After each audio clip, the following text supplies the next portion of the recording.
تخيل إن الفشل اللي أنت بتمر بيه دلوقتي ممكن تكون هي دي الحاجة اللي ناس كتيرة بتحسدك عليها وأنت ما أنتاش حاسس. إحنا دايما بنشوف قصص النجاح من الآخر، بتشوف واحد بقى عنده مليارات، حد خد جايزة نوبل، حد حقق إنجاز كبير قوي في حياته وبقى مشهور، بس أنت ما شفتش الخلفيات بقى، ما عرفتش الأحداث اللي حصلت وإيه اللي حصل له في حياته خلاه يحس بالفشل والإحباط على مدار السنين اللي قبل ما يطلع وينجح فيها وأنت تشوفه. ناس كتير بتحسدك على الفشل عشان ناس كتير شايفة إن هو وقود لنجاح بعد كده أنت ما أنتاش شايفه. خليني أحكي لك النهاردة 3 قصص أصحابهم حولوا الفشل والإحباط لنجاح كبير جدا. عالمة مشهورة حولت فشلها وإحباطها من إن هي كانت عايزة تسيب الكلية بتاعتها وتروح تدرس فرنساوي لأن هي بقت عالمة مشهورة، عملت دواء جديد بيساعد في القضاء على أمراض الكانسر والأمراض الوراثية. مذيعة مشهورة بعد إحباط أصبحت من أشهر مقدمين البرامج. رجل أعمال مشهور في بداية حياته اترفض من أكتر من 30 وظيفة، واترفض كمان من أحد المطاعم الشهيرة إن هو يكون بس شغال ويتر فيها. العالمة المشهورة جينيفر آن دودنا الحاصلة على جائزة نوبل سنة 2020 بالتعاون مع إيمانويل شاربنتيه. الست دي حصلت على الدكتوراه من جامعة هارفارد سنة 1989. الست دي كان عندها شغف من وهي صغيرة بالقراءة وبالعلم، خصوصا لما ابتدت تقرا عن الدي ان ايه. حست بشغف غير طبيعي لحد لما دخلت الكلية، ومع أول يوم دراسة واجهت مادة الكيمياء الحيوية، حست بكارثة مش طبيعية. بينها وبين نفسها شعرت بإحباط شديد وإن هي مش هتقدر إن هي ولا تذاكر ولا تكمل في الكلية، وقررت بينها وبين نفسها إن هي تسيب الكلية بتاعتها وتدرس فرنساوي.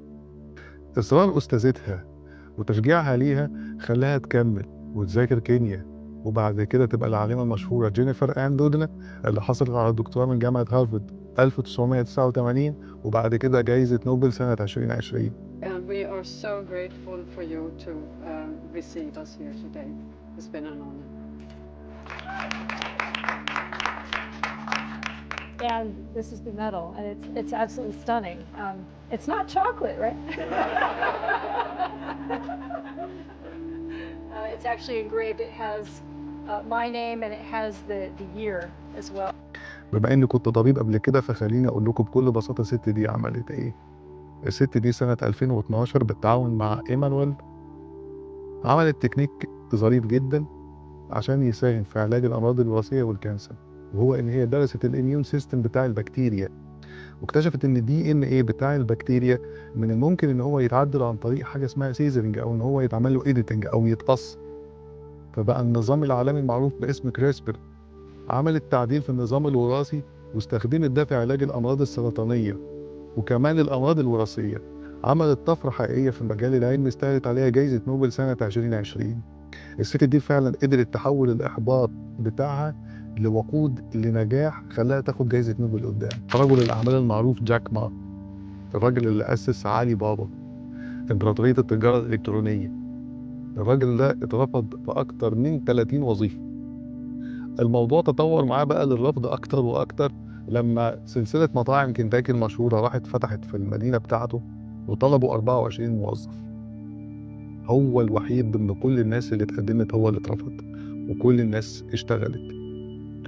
الراجل ده ما يقسش، حول كل الرفض ده لإصرار. حاول إن هو يجتمع بالمستثمرين ويعرض عليهم فكرة إنشاء متجر إلكتروني. مستثمرين كتير في الوقت ده رفضتها تماما، ما اقتنعوش بالفكرة. اتجمعوا هو وأصحابه في شقة وعملوا ويب سايت علي بابا، متجر إلكتروني يكون عليه حجم بضاعة ضخم يقدروا يبيعوا منه أونلاين. I'm not that great. I was born in a normal family, and I'm not good at schooling. Of course, I tried to study hard, but as a boy, my school was not that good at that time. So I failed looking for jobs, looking for joining university, joining good schools. But I never give up. And I think there's one thing I learned is that why you should have a chance to be successful. Everybody should get used to fail. but not get used to be accepted by other people. Why other people should help you? You should earn the right to be helped. So the thing I learned is that don't give up. My opportunity has not come yet. When everybody complain, that is the opportunity. وبالفعل الراجل ده قدر يحقق إمبراطورية ضخمة بعد الرفض العديد اللي تعرض له في حياته. حجم استثمارات ضخم يتخطى 250 مليار دولار. أكتر من 400 مليون إنسان شهريا بيستخدم الموقع ده. الراجل ده مثل حقيقي للإصرار الرهيب على النجاح بعد الرفض العديد اللي تعرض له. أوبرا وينفري. أوبرا وينفري مذيعة مشهورة ومعروفة، وهي تقريبا أول امرأة سمراء ثروتها تتخطى المليار دولار. الست دي بدأت حياتها برفض غير عادي، وكان سبب الرفض غير منطقي بالمرة. الست دي بدأت حياتها مذيعة أخبار في قناة. Police are still attempting to identify the body of a young man who was found stabbed to death in a suspected partially clothed, leading police to suspect a homosexual murder. Joel? القناة قررت إنها تستغنى عنها لسبب غير منطقي، وهو إن الست دي حساسة زيادة عن اللازم.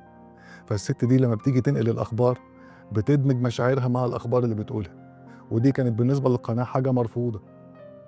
القناة قررت الاستغناء عنها. اتنقلت أوبرا وينفري لبرنامج صباحي مش متشاف، ولكن أوبرا وينفري قدرت بإحساسها إن هي تخلي البرنامج بتاعها ده متشاف لأكتر من 40 مليون إنسان شهريا. البرنامج بقى أوبرا وينفري شو المشهور. أوبرا وينفري قدرت تحول إحساسها وطاقتها دي لطاقة نجاح، واستغلت البرنامج بتاعها ده بقى أكبر برنامج بيتشاهد عالميا، حقق أكتر من 40 مليون مشاهدة شهريا. الست دي قدرت من خلال نادي الكتاب بتاعها إن هي تبيع عشرات الملايين من الكتب. الست دي فعلا حولت السبب الرئيسي للرفض وهو إنسانيتها لسبب لنجاحها. الفشل عمره ما كان عيب. الفشل دي أكتر حاجة بتوجهك، وبتاخد منها خبرات توجهك لطريقك اللي جاي هيكون فين. دايما الفشل إما عن طريق نقد ليك أنت ما تحملتوش، أو شك أنت شكيت في نفسك أو اللي حواليك شاكين فيك فالإحساس ده اتنقلك، أو إحباط خلاك تستسلم.